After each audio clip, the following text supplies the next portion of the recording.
toca hoy un tema de suma actualidad muy interesante, por supuesto, en este contexto que estamos viviendo, los educadores, los profesores y las profesoras.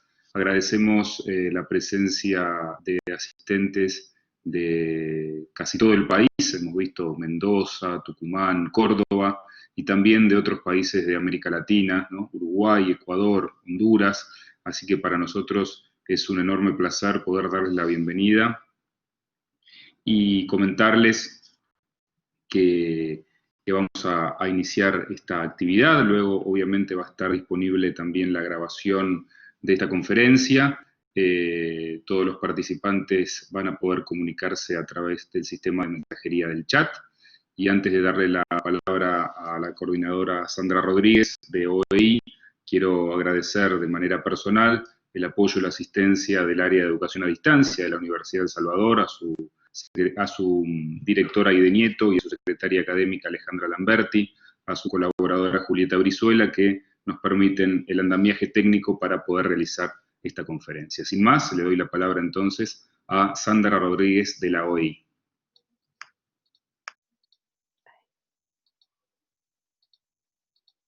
Hola, buenas tardes a todas y todos, perdón. Es un gusto estar nuevamente con ustedes. Este es el cuarto encuentro que ya llevamos en este ciclo que hemos llamado, es un ciclo destinado a docentes, a directivos, a supervisores, a técnicos vinculados al sistema educativo, y que tiene que ver con la pandemia como oportunidad para repensar los modos de enseñar, aprender y evaluar en educación. Y en ese sentido estamos armando diferentes encuentros con temas que son de gran interés y que van surgiendo además en las preguntas y en los comentarios del final de cada una de las presentaciones. En este cuarto encuentro se abordará el quehacer docente, nuevas y no tan nuevas problemáticas que revela la pandemia, a cargo de las especialistas Paula Pobré de Argentina y Denise Valiant de Uruguay, a quienes agradecemos profundamente que estén aquí participando. Sabemos que este contexto extraordinario ha dejado en suspenso, entre otras cuestiones, el modo de vinculación y relación entre los docentes y los alumnos. Esto ha producido que se implementaran diferentes estrategias y estrategias creativas también para asegurar la continuidad pedagógica. Y en este marco que nos ha sorprendido en nuestro hacer docente, identificamos problemáticas que ya se vislumbraban antes de la pandemia, y que eso es lo que queremos nosotros en este ciclo, no solamente poner en relieve y ver de qué manera abordamos esta situación tan particular, sino también qué cosas eran las que ya estaban ahí dando vueltas y que teníamos que actuar sobre ellas de manera insoslayable. Así que bueno, para dar comienzo a este encuentro, vamos a presentar en primer lugar a la doctora Paula Pobré. Ella es doctora por la Universidad Autónoma de Madrid, es licenciada y profesora de la Universidad Nacional de General Sarmiento. También obtuvo el diploma de estudios avanzados y suficiencia, investigadora en la Universidad de Sevilla, investigadora docente de la Universidad de General Sarmiento, como ya he dicho, y hace más de 35 años está trabajando en diversas actividades vinculadas con la investigación, la docencia y la gestión. Ha sido y es docente en diversas universidades, se ha desempeñado como asesora internacional en el Ministerio de Educación de Ecuador, en el Ministerio de Educación de Nicaragua y en el Ministerio de Educación de Perú. En Uruguay también ha sido consultora internacional del Consejo de Formación en Educación del CODICEN, y actualmente es directora del programa de articulación entre unidad y escuelas secundarias de la Universidad Nacional de General Sarmiento, de la Universidad Nacional de Quilmes y de la Universidad Nacional de San Martín. Evaluadora de programas y proyectos de CONIAU, FONCIT y CONICET Argentina, y del CONICIT y el FONDECIT de Chile.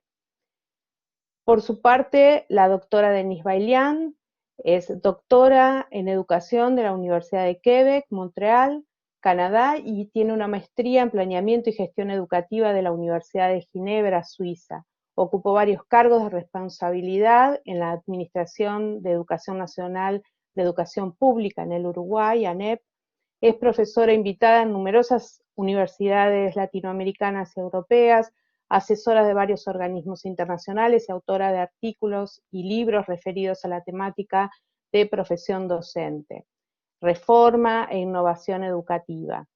Actualmente dirige el Instituto de Educación y el programa de doctorado en educación de la Universidad ORT en Uruguay. Es investigadora del nivel 3 del Sistema Nacional de Investigadores de Uruguay e integra la Comisión Honoraria del Sistema Nacional de Uruguay. Es un honor para nosotros contar con la presencia de ellas. Ambas tienen relación con la OEI desde hace mucho tiempo, han venido trabajando y han conformado también equipos de asesores en las temáticas de formación docente. Así que, sin dar más vueltas con esto, iniciamos la presentación con Paula Pogré. Bienvenida, Paula.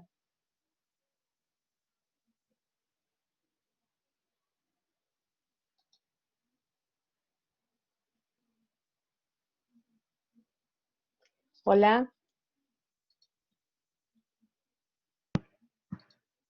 Ahí está. Hola, ahora sí. Buenas tardes a todas y a todos y muchísimas gracias por la invitación a participar en esta conversación que vamos a mantener con Denise.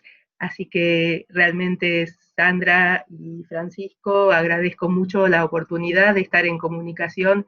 He estado viendo que ha llegado gente de muy diversos lugares del país, pero también de Perú, de Uruguay, de Ecuador, de Honduras.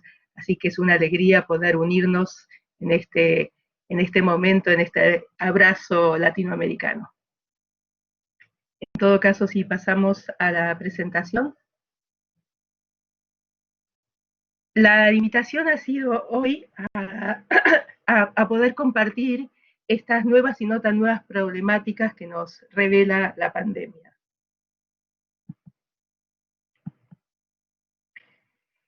En realidad,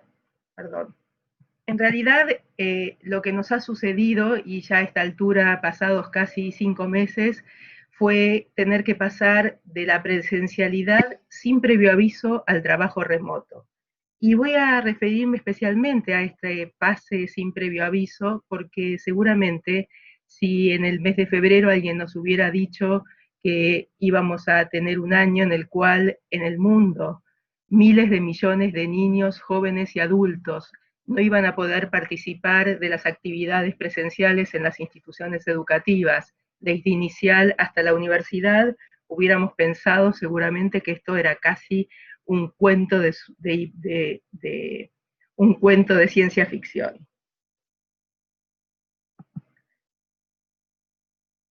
Una de las cuestiones fundamentales que quiero compartir con ustedes es que cuando se pasó a esta situación de no presencialidad, la idea fue que aquellos que tenían alguna experiencia en el trabajo con las tecnologías digitales iban a estar mejor preparados para esta situación. Pero en realidad lo que sucedió fue que a nivel global lo que nos hemos formulado es un cambio en la pregunta. Quizás por los últimos casi 30 años nos hemos preguntado cómo incluíamos con sentido pedagógico las tecnologías digitales en las aulas.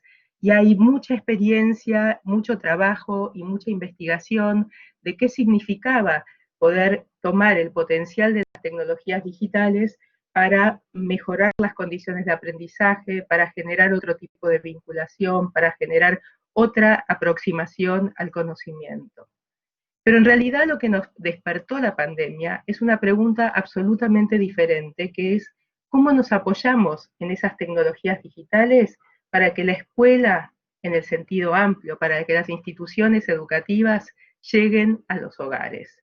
Y no es menor darnos cuenta que lo que hemos hecho es cambiar la pregunta y no simplemente, en todo caso, hacer más de aquello para lo cual veníamos preparándonos.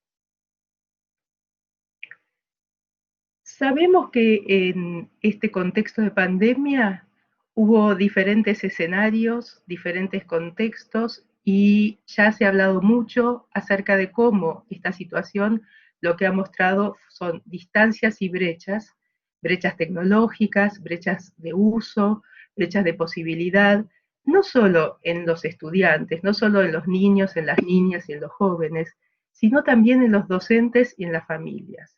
Aún aquellas familias, aquellos docentes que pensaban que tenían ciertas condiciones de posibilidad para empezar a desafiarse en esta situación de una enseñanza remota, encontraron que no era solo los niños, las niñas, los jóvenes y los docentes quienes quedaban en casa, sino también las familias, los padres, los adultos, y muchas veces tuvieron que compartir espacios, dispositivos, tiempos, los tiempos de la familia, los tiempos del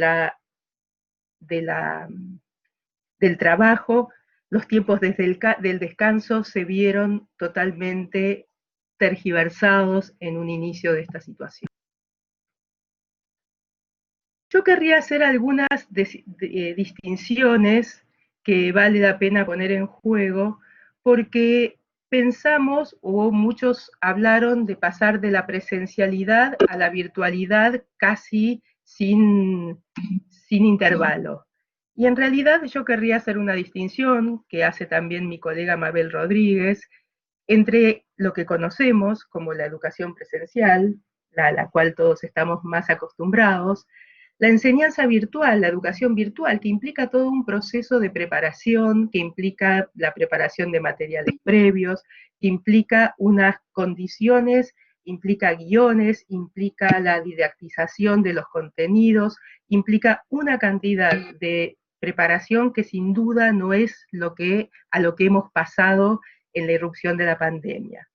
Existen también las instancias que muchos conocemos y de las que muchos hemos participado, que es las que articulan lo presencial y lo virtual, en general lo que llamamos los modelos blended de formación, que quizás, y sobre todo en el campo de la formación docente, han mostrado una fuerte potencia. Esto implica algunos encuentros presenciales que permiten profundizar ciertos contenidos, que permiten establecer los vínculos entre aquellos que actúan o que participan dentro de esa formación, y unas instancias de trabajo virtual que van sucediéndose intercaladamente con estos encuentros presenciales. Pero esta modalidad presencial virtual también está pensada desde un inicio para ser desarrollada de esta manera. Y finalmente aparece la situación de la excepcionalidad.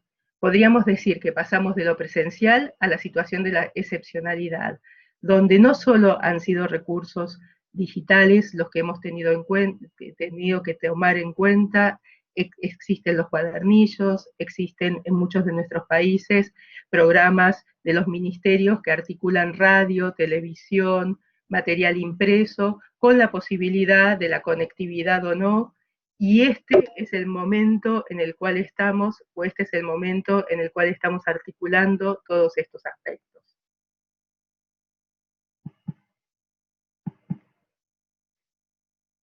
Podríamos decir que hicimos un abrupto cambio de escenario.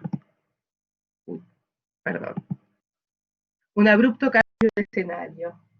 Y ese cambio de escenario implicó una visibilidad y una pérdida de intimidad. Hay un borramiento entre lo público y lo privado, entre el hogar y la escuela. Y este borramiento entre lo público y privado, esta idea de que el aula se transformó en una especie de aula abierta, sin previo aviso, que la situación de lo público y lo privado se ha desdibujado no solo para los niños, las niñas y los jóvenes, sino también para los adultos docentes, trae una serie de consecuencias. ¿Por qué? Porque hay algo que la escuela tenía y hay algo que la escuela tiene y es irreemplazable, que es ese espacio que nos permite a todos, adultos y jóvenes, niños y niñas, a jugar otros roles, a tener otras relaciones, a probarnos ser de maneras diferentes. Y este borramiento entre el hogar y la escuela, de alguna manera ha puesto en cuestión esta posibilidad que da la escuela como un espacio que es pública, pero al mismo tiempo que mantiene ciertas condiciones de lo privado. Y a la casa que espera y se mantiene como un espacio privado, que se abre como espacio público para todos aquellos que interactúan en esta nueva situación. Si lo pensamos desde la perspectiva de los y las docentes, tomando lo que plantean unas economistas, Rodríguez Enríquez, Alonso y Masoneto, la enseñanza remota se dio en tiempos en que el interior de los hogares observó una sobrecarga de tareas domésticas y reproductivas, al que se sumó la presión de quienes realizan el teletrabajo asalariado para sostener la producción o la productividad o la reducción de ingresos familiares de manera drástica. Los y las maestras, los y las profesoras tuvieron, además de que hacerse cargo de las tareas domésticas y reproductivas, en muchos casos se transformaron en el único sostén de su familia, porque en muchos de nuestros países una gran parte de las actividades productivas se vieron limitadas, con lo cual la reducción de los ingresos familiares ha sido de manera drástica. Y una de las cuestiones, y aquí comparto algunos testimonios, hemos realizado una investigación junto con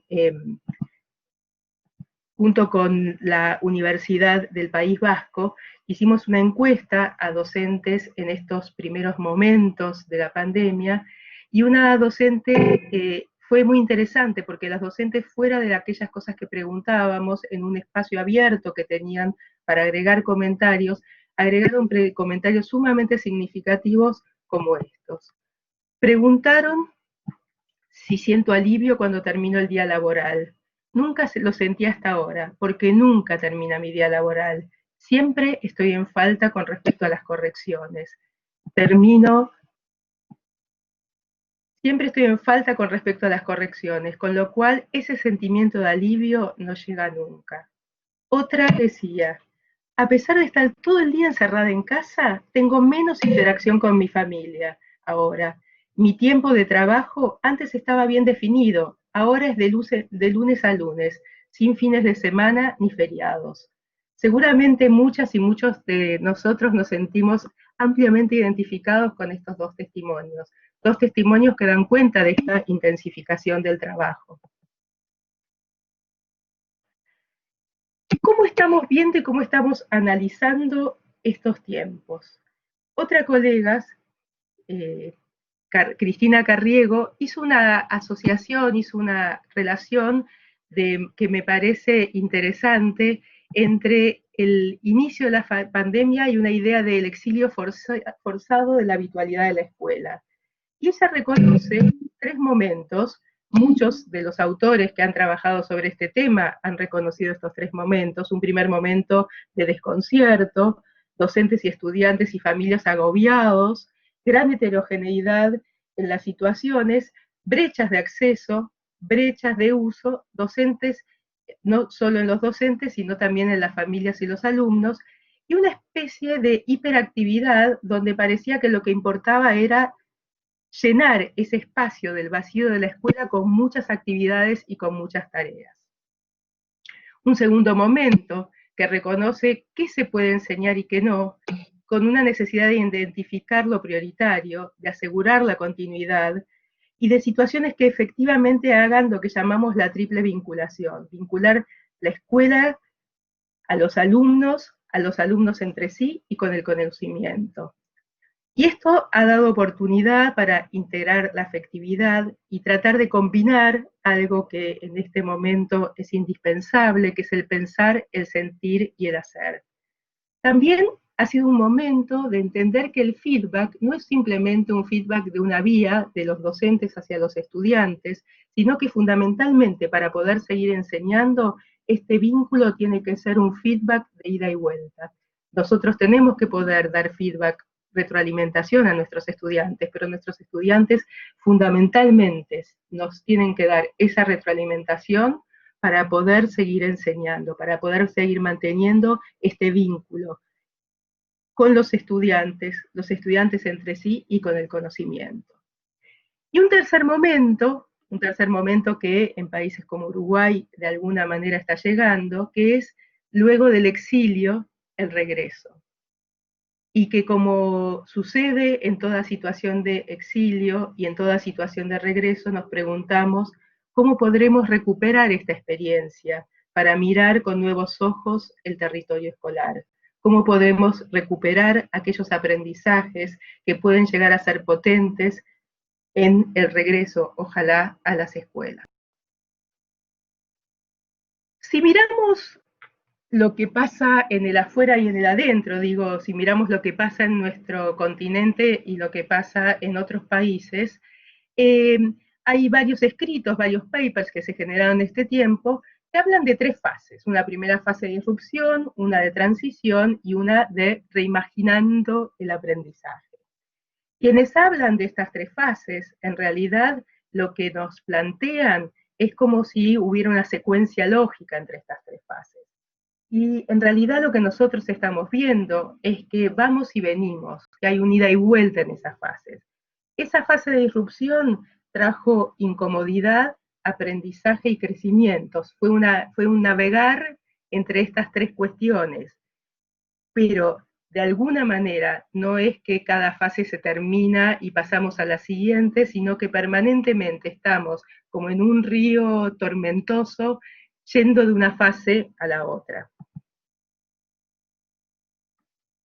Cuando pensamos en esa fase 1, hay preguntas que nos han surgido sin ninguna duda, que en esa primera fase de incomodidad, donde lo principal que nos preguntábamos era cómo nos vamos a comunicar, qué plataformas, instrumentos, herramientas usaremos, cómo gestionaremos los recursos, qué enseñaremos, ¿sí? La preocupación por los qué y los cómo eran muy fuertes. Luego podemos decir que todos estamos en un momento de otras preguntas, que es ¿qué es realmente lo que vale la pena que los alumnos aprendan? ¿Qué apoyos necesitan los docentes o necesitamos como docentes para poder desarrollar este trabajo? ¿Cómo están aprendiendo los alumnos? ¿Cómo sabremos si están aprendiendo y progresando? ¿Cómo vamos a abordar la evaluación? Esto ha sido una pregunta recurrente en muchos de los espacios de encuentro en estos últimos meses. ¿Cómo vamos a ayudar a los padres, a las familias, a poder acompañar a sus hijos y a también poder entender qué es lo que están aprendiendo en una situación tan atípica como la que se ha planteado? ¿Cómo vamos a cuidar el bienestar de los chicos y las chicas, de los docentes y de las familias? Y finalmente hay una zona que podemos llamar de crecimiento, donde el tipo de preguntas tienen más que ver con cómo apoyamos el aprendizaje sabiendo que existen diferencias y enormes brechas de todo tipo. ¿Cómo vamos a potenciar el trabajo colaborativo de los docentes en esta situación de distancia? ¿Qué habilidades permiten a los docentes poder trabajar juntos, poder desarrollar un trabajo colaborativo en este contexto? ¿Cómo nos movemos de lo digital como medio a un modo de enriquecer el trabajo pedagógico para potenciarlo? Como ustedes ven, yo puse unas flechas más fuertes que iban de ida, pero lo que también está sucediendo es que en estas preguntas y en esta navegar estas fases tenemos idas y vueltas y vamos navegando, y hay días en los cuales sentimos que hemos superado la zona de incomodidad y estamos en la zona de aprendizaje, pero hay días en los cuales volvemos a preguntarnos sintiendo que volvemos a esa zona de incomodidad. Algunos testimonios que dan cuenta de estos momentos. Los primeros meses fueron agotadores, porque se exigía mucho a los estudiantes y a los docentes. Hoy puedo decir que al bajar un poco esa exigencia, tenemos más tiempo, tenemos tiempo de preparar una mejor propuesta. Al principio, las 2 primeras semanas de confinamiento tuve que trabajar mayor carga horaria de la que antes, hasta poder armar la plataforma, los grupos de WhatsApp, repensar las actividades. Luego realmente logré aliviarme y aliviar y trabajar realmente el tiempo que necesito trabajar. Junto con estos testimonios aparecen testimonios que dicen es una etapa de aprendizaje para mí, de incorporar nuevas estrategias, recursos que antes realmente no utilizaba. Y alguien, por ejemplo, que nos dice, esta situación me permitió armar clases con más recursos digitales. Me esforcé por aprender a hacer videos educativos y hasta subirlos a YouTube. Aprendí mucho para tratar de dar clases online. Trabajo en una escuela pública, no hay plataforma. Aún así, valoro mi trabajo y cuando vuelva a clases presenciales tendré, creo, muchas más herramientas ganadas para poder seguir dando las clases con una calidad educativa aún mejor.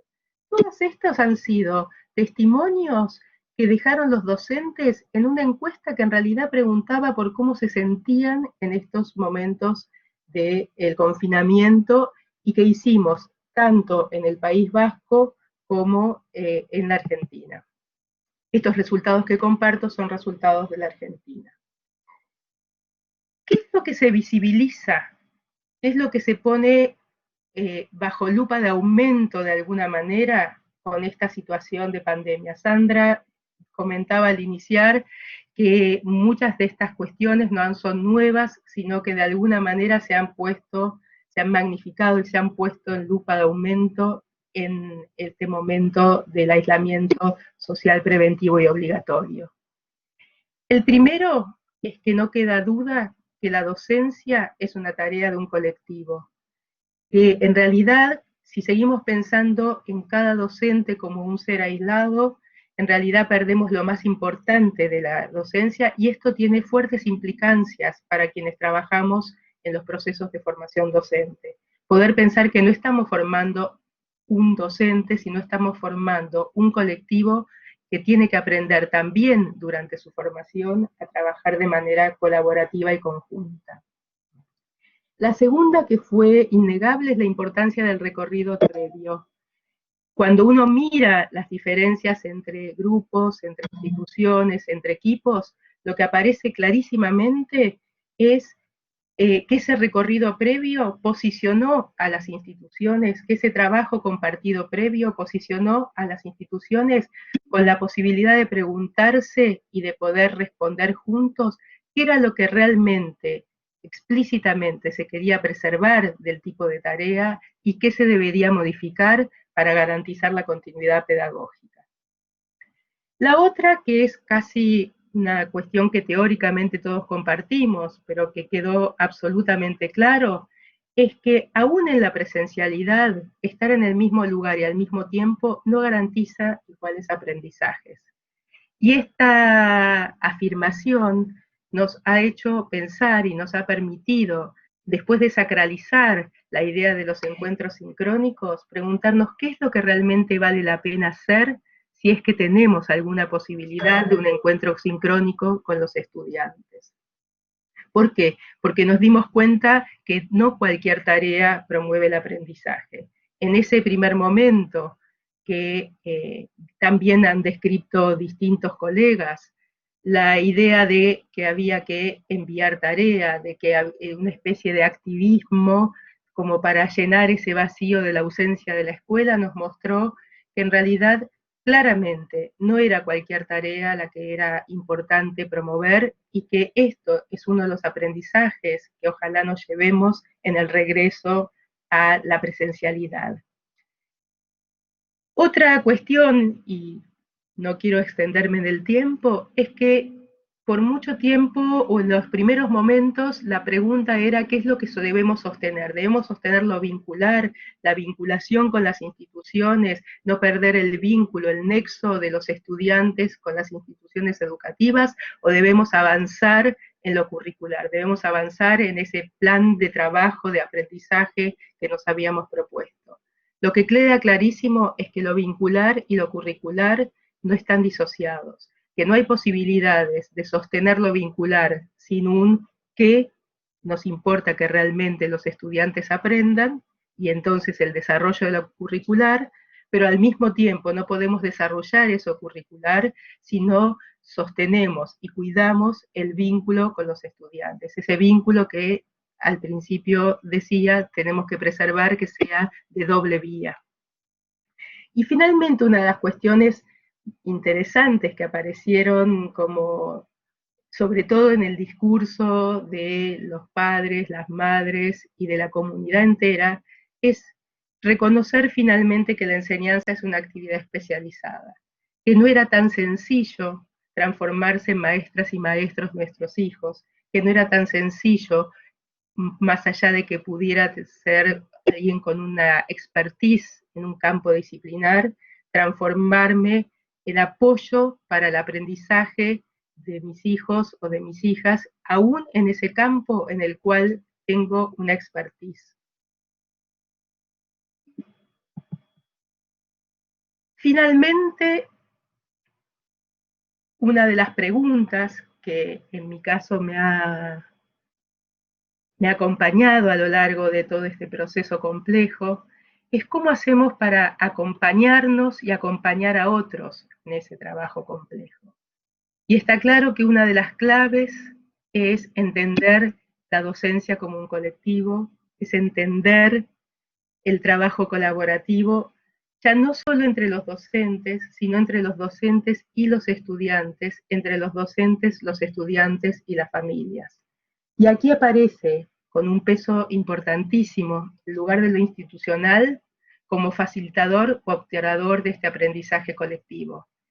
Tenemos muchos testimonios en esta encuesta que hemos realizado cuando no era algo que explícitamente habíamos preguntado acerca del apoyo o no de las instituciones, pero en esos comentarios extra aparecen muchos comentarios acerca de aquellos que reconocen cuánto la institución sirvió de apoyo para poder facilitar esta nueva situación, o cuánto la idea de directivos puestos en el lugar del control o instituciones puestas en el lugar del control obturaron la posibilidad de este aprendizaje colectivo.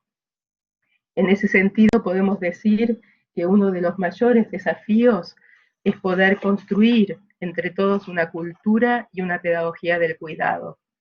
Quiero cerrar con algo que nos dejó escrito una de las personas que respondió a la encuesta.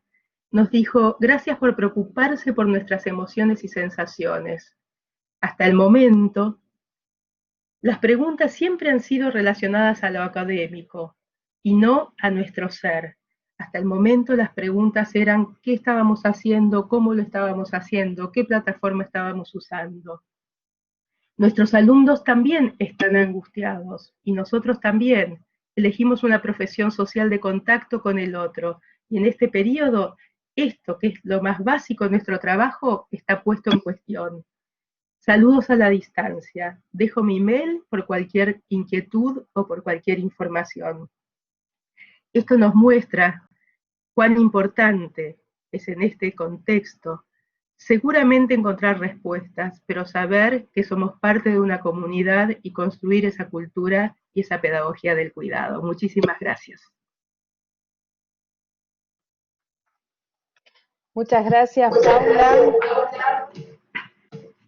Súper interesante todo lo que nos has dicho, y si ves las situaciones del chat, te vas a dar cuenta las inquietudes y todas las opiniones que ya van surgiendo. Bueno, damos la palabra ahora a Denise. Muchas gracias. Bueno, muchísimas. ¿Me escuchan? ¿Me ven?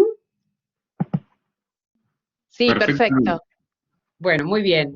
Bueno, muchísimas gracias a la OEI y también a la Universidad de El Salvador por esta posibilidad de compartir algunas reflexiones junto también a Paula, la queridísima colega y amiga.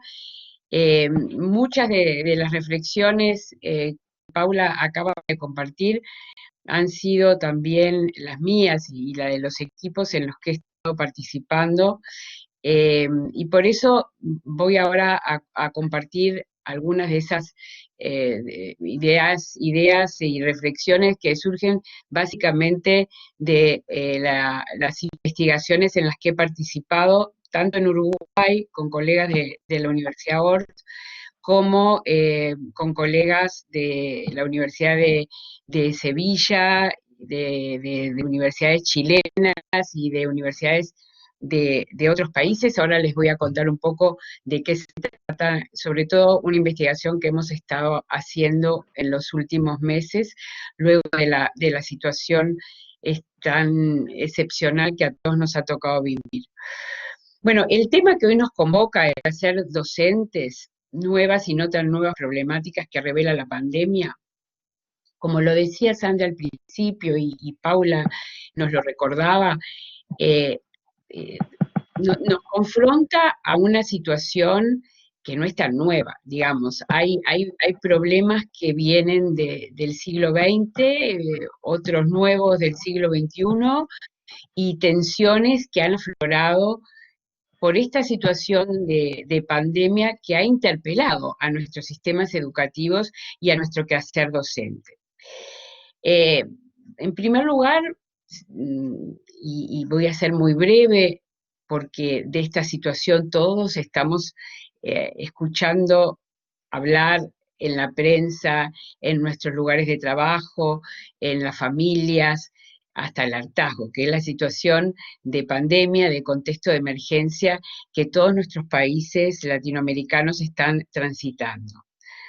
Si nos referimos más específicamente a la situación de los sistemas educativos y en particular de los docentes, hemos tenido que adaptar nuestras prácticas muy rápidamente. Desde el mes de marzo, los escenarios han sido escenarios de incertidumbre. Y bueno, y para la investigación yo creo que hay una pregunta fundamental que hacerse, que es qué hay detrás de las prácticas actuales, de las prácticas por las que hemos transitado, cuáles son las tensiones, cuáles son los desafíos.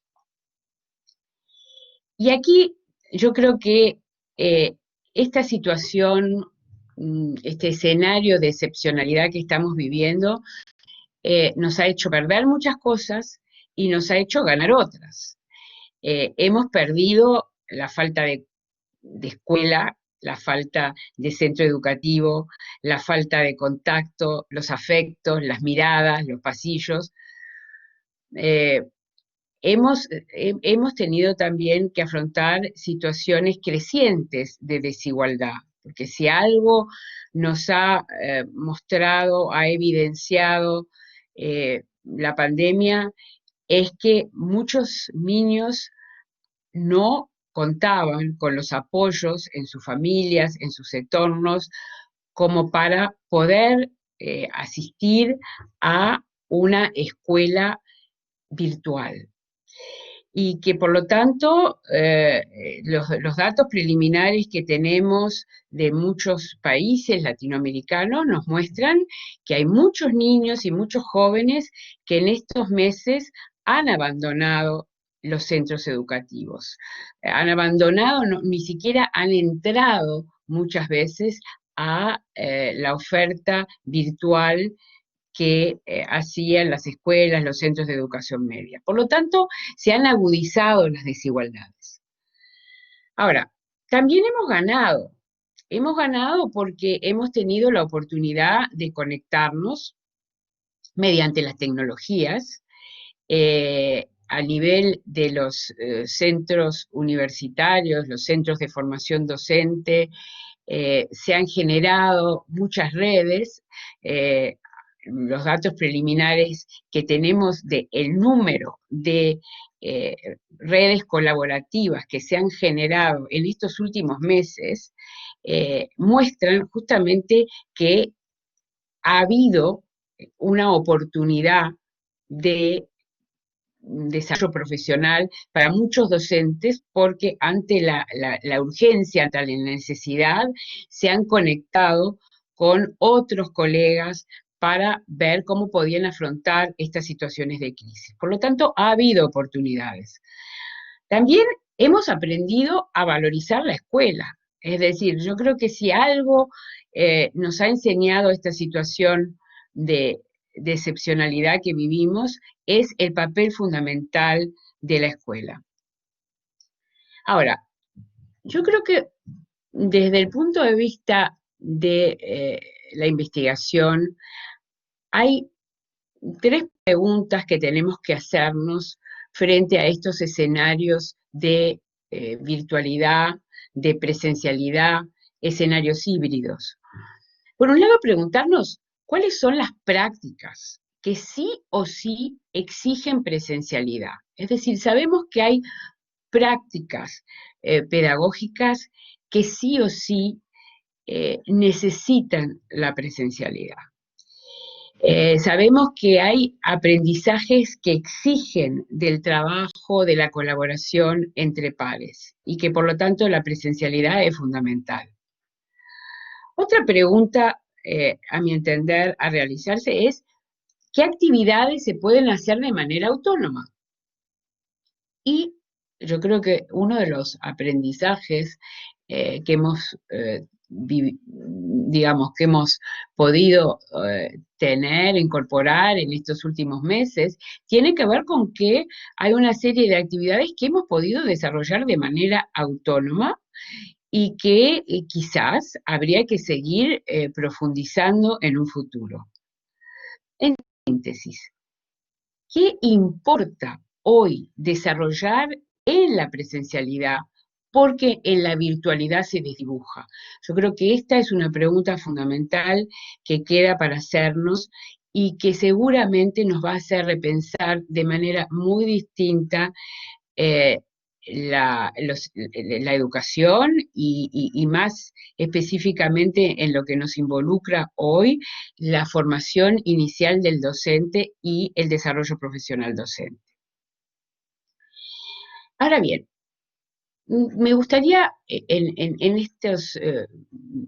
este espacio que los colegas me han brindado tan generosamente, compartir algunas reflexiones a partir de investigaciones en las que me ha tocado participar en estos últimos años, vinculadas a educación, tecnologías, formación docente, desarrollo profesional docente, investigaciones en fondos concursables que hemos ganado con equipos de la Universidad de Horta Uruguay, investigaciones en las que he participado con mi colega y amigo Carlos Marcelo García y con otros colegas de numerosas universidades latinoamericanas.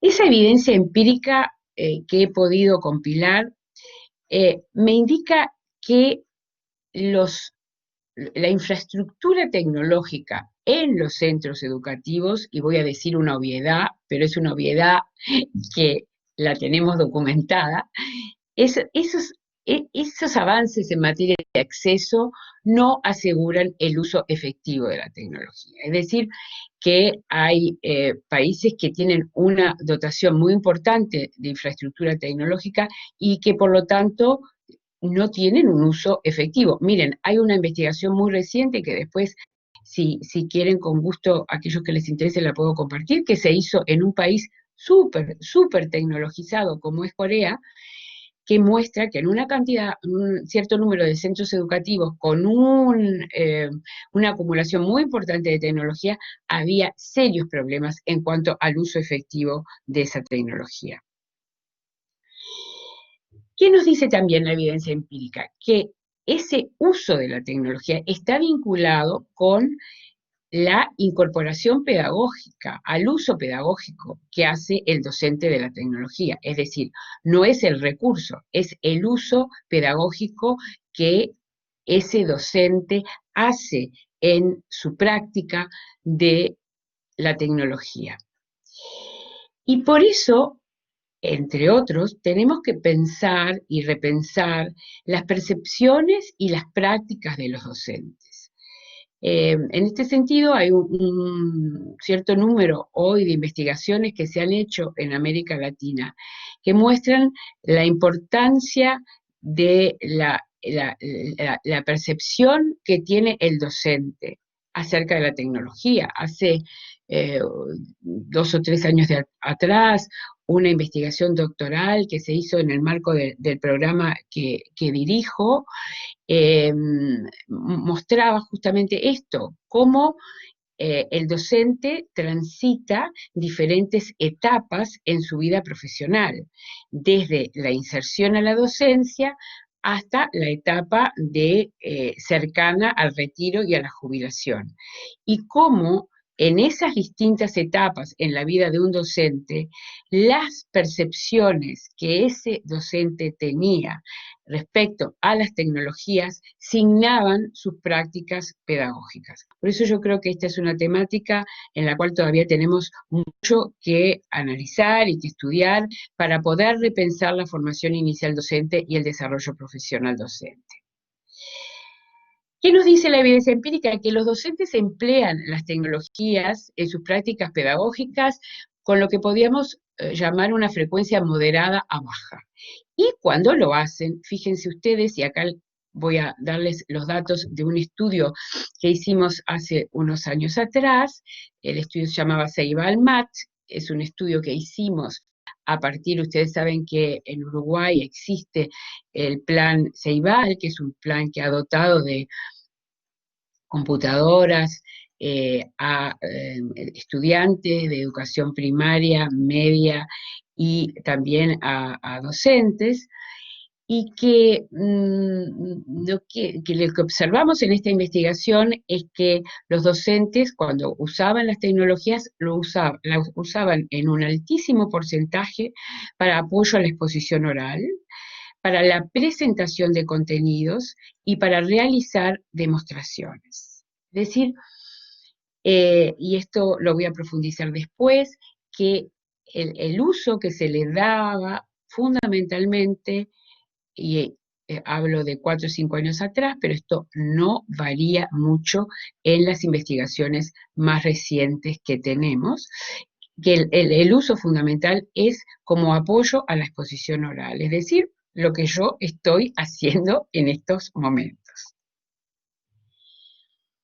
En otra investigación en la cual participé para un fondo que hay en Uruguay, que es el Fondo María Viñas, entre los resultados principales de la investigación, aparece que la formación docente guarda relación con 3 grandes grupos de factores, digamos, en materia de tecnología, con lo que es la competencia básica en materia de tecnologías, con lo que yo les decía antes, la actitud, y con un uso pedagógico apropiado.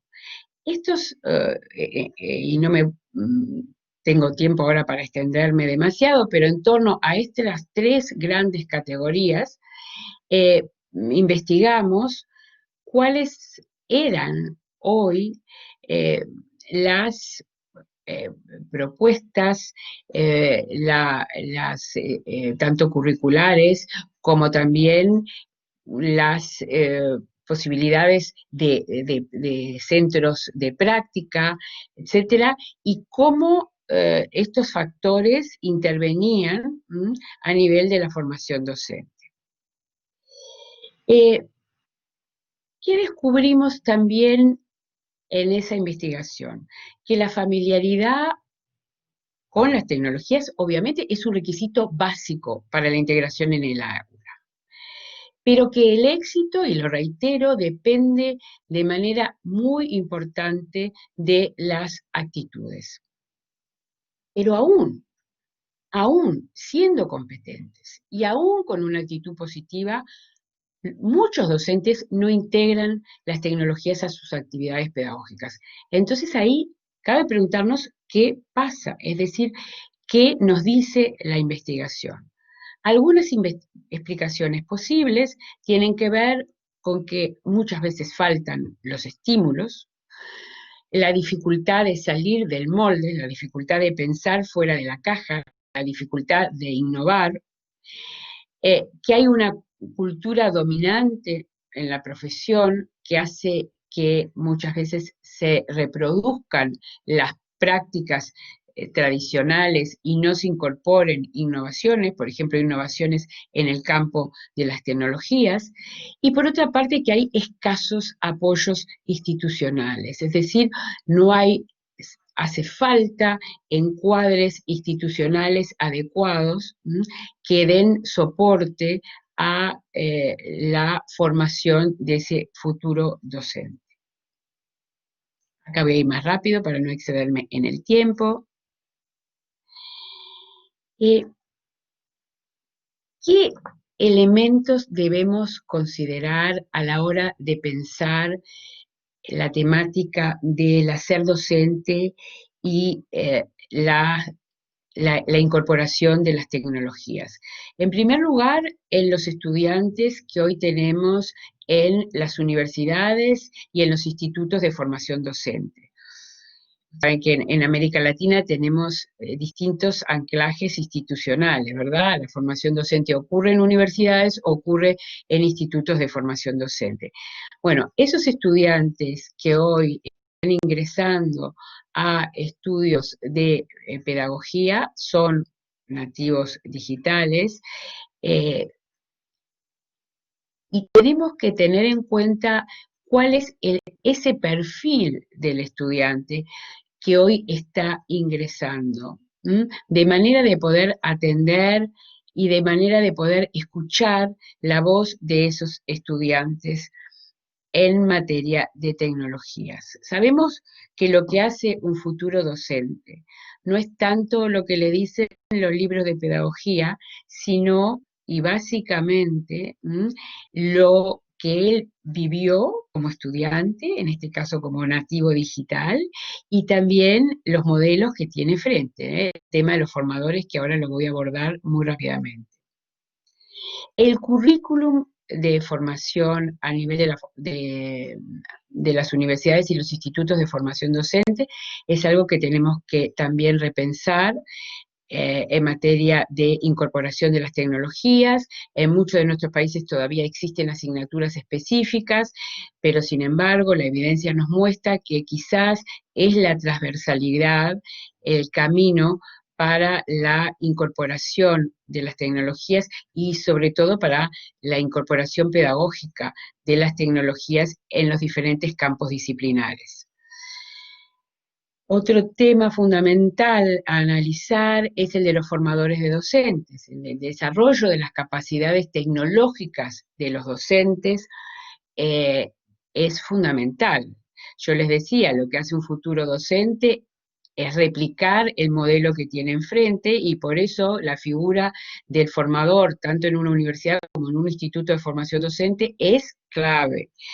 Hoy por hoy, en muchos de nuestros países latinoamericanos no hay políticas claras respecto a la selección y a la formación de esos docentes, y tampoco existen marcos para que indiquen indicadores de cuáles son las capacidades tecnológicas que deben tener esos formadores de docentes.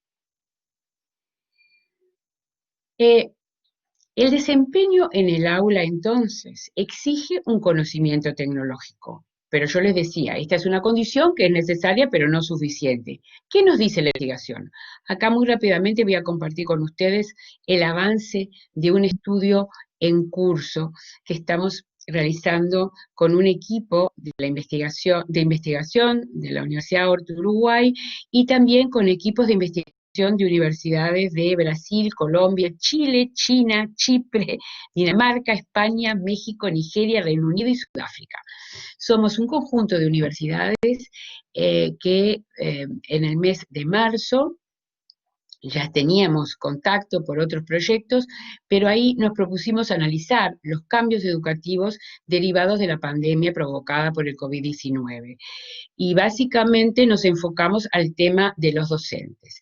Hicimos una encuesta a muestras representativas de docentes de primaria, de educación media y docentes universitarios, y a formadores de docentes.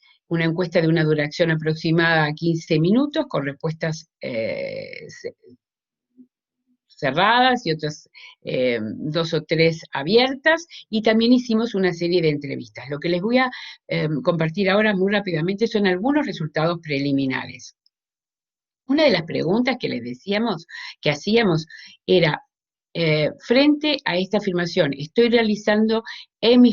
lo que estoy realizando en mis cursos constituyen una enseñanza remota de emergencia, vemos que un porcentaje bastante importante de docentes respondía que sí, que lo que estaban haciendo hoy era una enseñanza remota de emergencia.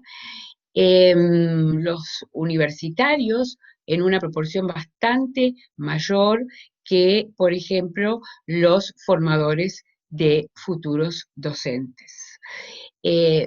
Omití decirles que estos resultados preliminares son para Uruguay. Todavía no tenemos los resultados comparados a nivel internacional. Estamos trabajando en eso. ¿Cómo considera que los cambios en sus prácticas docentes impactan lo siguiente? Y fíjense que aquí, digamos, la barra 1 y 2 es cuando el impacto es negativo, y 4 y 5 cuando es positivo. Fíjense que impacto positivo prácticamente no tenemos. Impacto negativo de la pandemia a nivel de prácticas docentes en la carga laboral. Esto es coincidente con lo que nos decía Paula de las entrevistas que habían realizado en el País Vasco. Es decir, los docentes sienten en los distintos niveles de los sistemas educativos que la carga laboral, su carga laboral ha crecido, y dicho de otra manera, la pandemia ha tenido un impacto negativo en su carga laboral. También esto Paula lo decía, a nivel de lo afectivo, es decir, el bienestar personal.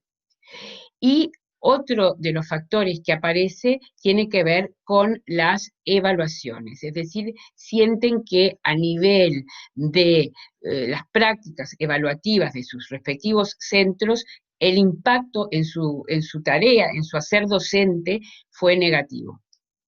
Bueno, aquí voy a ir muy rápido para avanzar con el tiempo escaso que me queda. El principal reto que enfrentaban los docentes que entrevistamos y que encuestamos en Uruguay tiene que ver, fíjense ustedes, con retos vinculares, emocionales, retos pedagógicos y retos tecnológicos. Aquí muy rápido paso con la lámina. Esta simplemente muestra, es un diagrama que muestra la red de factores que hemos identificado tanto en la encuesta como en la entrevista a nivel de cuáles son los retos emocionales, los retos pedagógicos y los retos tecnológicos. Muy rápido, y esto cuando lo terminemos, espero en un mes o dos, con gusto lo puedo compartir con ustedes, va a estar disponible los resultados de la investigación. Para ir redondeando y ir finalizando la presentación, ¿qué nos muestra la evidencia empírica para la formación inicial docente y para el desarrollo profesional docente en términos de incorporación de las tecnologías?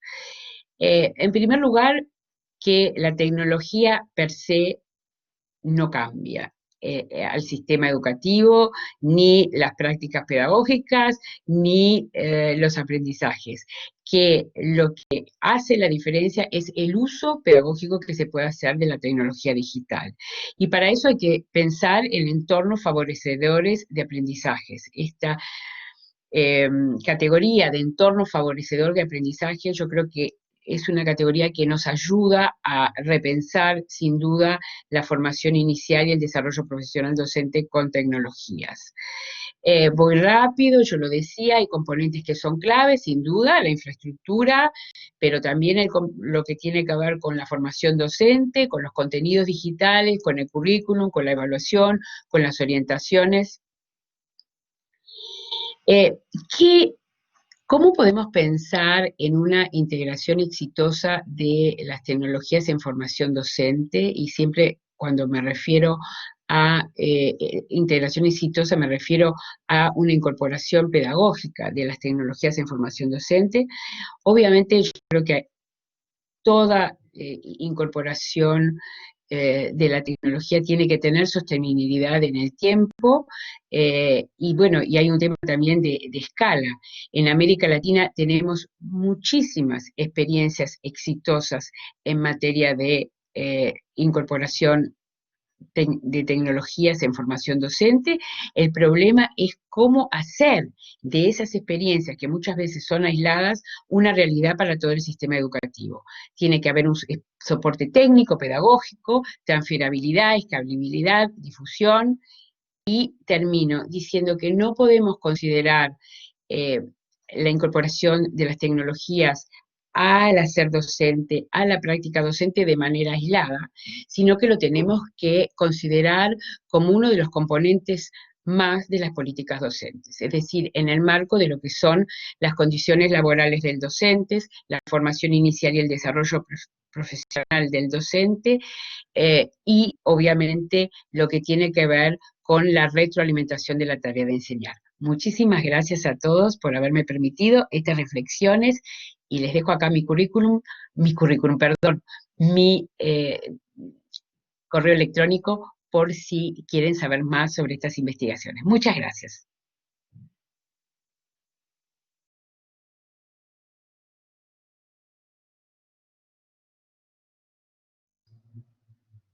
Muchísimas gracias, Denise, muchísimas gracias, Paula, por estas brillantes exposiciones.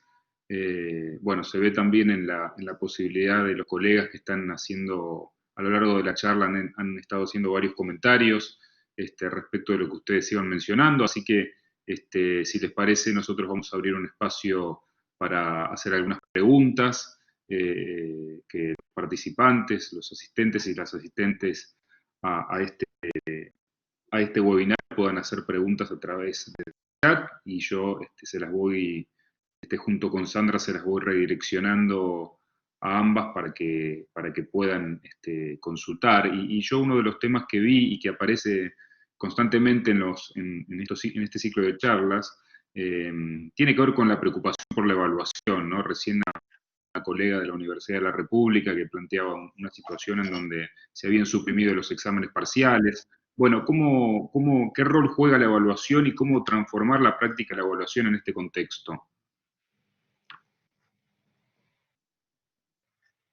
Bueno, muy brevemente, sí, yo creo que la evaluación es un tema que se ha planteado en todos los niveles educativos, y puedo hablar más concretamente del nivel universitario, porque las prácticas evaluativas evidentemente sufren con esta situación de virtualidad que estamos viviendo. Hay todo un debate al respecto. Parecería ser que las prácticas de evaluación orales son las que mejor podrían adecuarse a esta situación de virtualidad, pero por otro lado, cuando tenemos la masividad que tenemos en nuestras universidades, esas prácticas de evaluación oral, en muchos casos, no las podemos implementar. Entonces, yo acá no tengo respuesta, hay distintas estrategias, distintas modalidades, y como me parece que hay que aplicar el sentido común y que en lo que a las prácticas evaluativas en materia de virtualidad respecta, quizás lo más apropiado es una triangulación, es decir, tratar de triangular y no recurrir solamente a una modalidad evaluativa, sino a diversas modalidades, no sé. Pero una respuesta única no tengo, porque es uno de los problemas mayores que se ha planteado en esta situación y de los debates que hoy por hoy hay.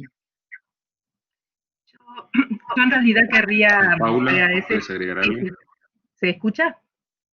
Yo en realidad querría agradecer esta pregunta, Sí. porque creo que si hay algo que hemos podido aprender y ver en esta situación de la emergencia y de la enseñanza remota, es poder revalorizar el sentido de la evaluación.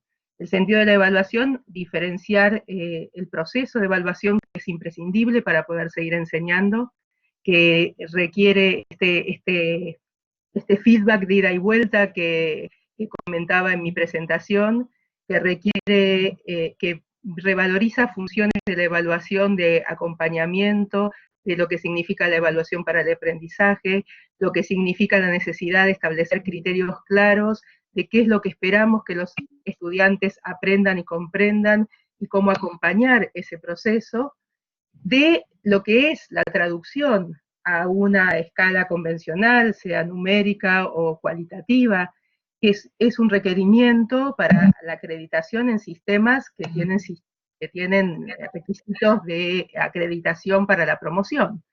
Entonces, una de las cosas que hablábamos el otro día con un conjunto de docentes y directivos escolares, justamente, es que esta situación, paradójicamente, puso la evaluación en su justo lugar. La evaluación para el aprendizaje, la evaluación para poder seguir enseñando y la evaluación como un espacio de intercambio que permite, yo uso una expresión que probablemente no es muy académica, pero es asociarnos en este proceso de enseñar para que nuestros estudiantes puedan aprender.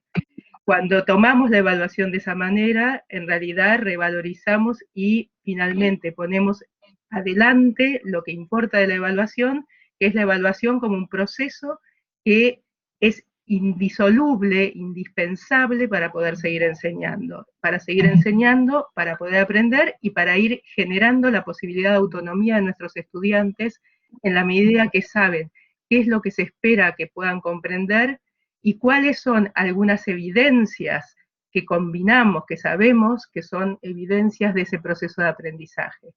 Creo que la preocupación por ver cómo están progresando en el aprendizaje nuestros alumnos y cómo les comunicamos a ellos y a sus familias en los niveles de la educación básica cuál es ese progreso, nos está ayudando a repensar el proceso de evaluación y a correrlo del lugar simplemente del castigo o el premio dentro del sistema educativo.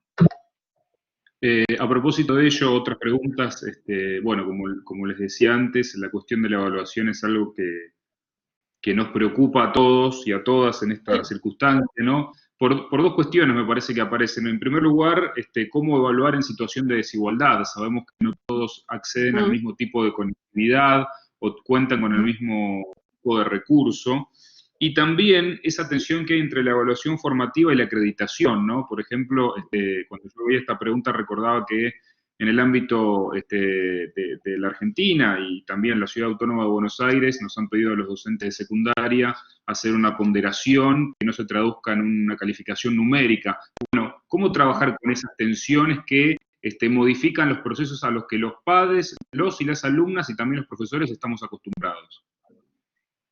Yo creo que en ese sentido justamente es cierto que es un cambio cultural y que la calificación ha sido siempre una buena manera sintética de expresar qué es lo que han aprendido o de tratar de sintetizar qué es lo que ha podido hacer un estudiante. Pero podemos encontrar otras maneras sintéticas que estén más cerca de poder definir o de acompañar o de dar respuesta más cualitativa acerca de qué es lo que está logrando un estudiante y qué es lo que todavía podría mejorar o podría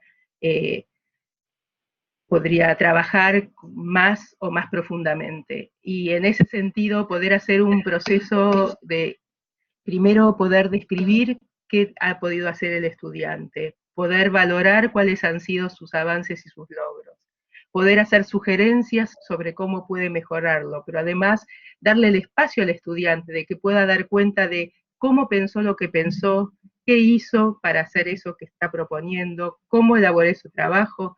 Son algunas de las cuestiones que venimos hace mucho tiempo tratando de incluir dentro de los procesos formativos, que no están peleados porque no hay una evaluación formativa que está totalmente disociada de una evaluación integradora, sino que en realidad poder hacer un camino donde dialoguen esas evaluaciones formativas con aquellas que traducimos a la hora de necesitar certificar o acreditar ciertos saberes. Creo Ahora, que nos da una oportunidad para eso. Yo tengo una posición un poquito distinta a la de Paula, coincido con todo, pero creo que no podemos obviar la situación que estamos viviendo. Y que entonces tenemos que pensar, primero que estamos hablando en términos generales, cuando tenemos realidades muy distintas a nivel de las escuelas primarias, medias y de las universidades. Son realidades distintas y eso tiene que ver también con las modalidades de evaluación. Pero tenemos que pensar que en América Latina hoy tenemos problemas mucho más urgentes que la evaluación. Y uno de los problemas es que buena parte de los niños no están asistiendo a la escuela, ni virtual ni presencial. Es decir, que hemos tenido un altísimo, países como México, Perú, Chile, incluso países como Uruguay, que tienen una altísima conectividad, tenemos una cantidad de niños y de jóvenes que no han entrado a las clases virtuales. Entonces, ahí estamos enfrentados a un problema urgente que yo creo que hay que atender. Entonces, frente a ese problema urgente a nivel institucional y de los sistemas educativos, hay que pensar en respuestas creativas. Es decir, y reitero, no es lo mismo quizás las universidades que se manejan de forma autónoma en muchos casos, etcétera, que tienen la autonomía, que los centros educativos que dependen en general de los ministerios o de las provincias o en algunos casos de las municipalidades. Entonces, yo creo que es difícil hablar del tema de qué respuestas dar teóricamente en materia de evaluación cuando tenemos urgencias tan grandes como las que tenemos hoy, que es atender a una situación de desigualdad que ha sido creciente en todos nuestros países, porque buena parte de niños y de jóvenes no están asistiendo adecuadamente, vamos a llamarlo de una forma más neutra, digamos, a los centros educativos. Entonces, ¿qué están aprendiendo? Es la primera pregunta antes de preguntar qué se está evaluando. Porque, ¿qué están aprendiendo? ¿Cuáles han sido las posibilidades que han tenido los maestros hoy de llegarle a esos niños y jóvenes? Entonces, yo creo que la pregunta obviamente es importante, da para reflexionar, pero que tenemos hoy una urgencia que quizás nos hace cuestionar en primer lugar a quiénes estamos llegando hoy en nuestras propuestas educativas.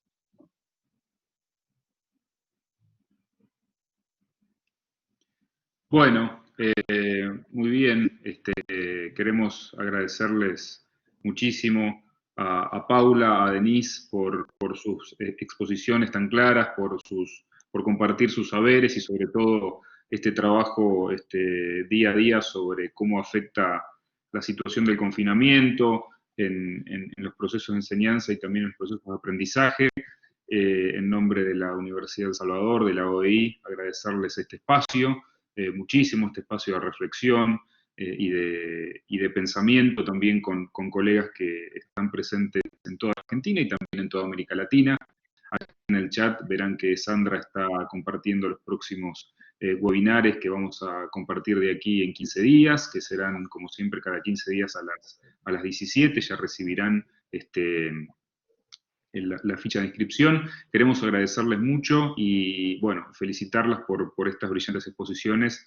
Y lo importante es que de aquí nos vamos con muchas preguntas, más que con certezas, y eso es por todo lo que ustedes han podido hacer hoy con nosotros. Así que se los agradecemos mucho.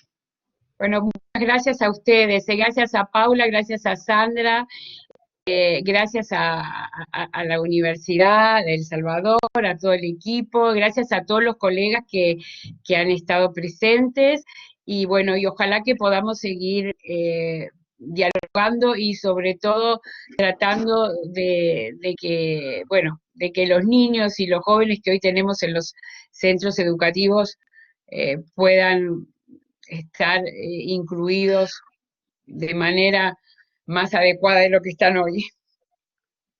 Gracias a todos, gracias por esta oportunidad de esta conversación y de esta conversación con Denise, y especialmente muchas gracias a todos los docentes y las docentes que no abandonan esta responsabilidad, que es una responsabilidad ética y política, de seguir enseñando y de encontrar nuevas maneras de poder estar cerca y de mantener esta vinculación con los estudiantes, que los estudiantes mantengan vinculación entre ellos y vincularnos con nuestras comunidades más allá de la pandemia, y que eso nos sirva además para repensar la escuela que queremos tener cuando volvamos, ojalá no demasiado lejos en el tiempo. Muchas gracias a todos por estar acá.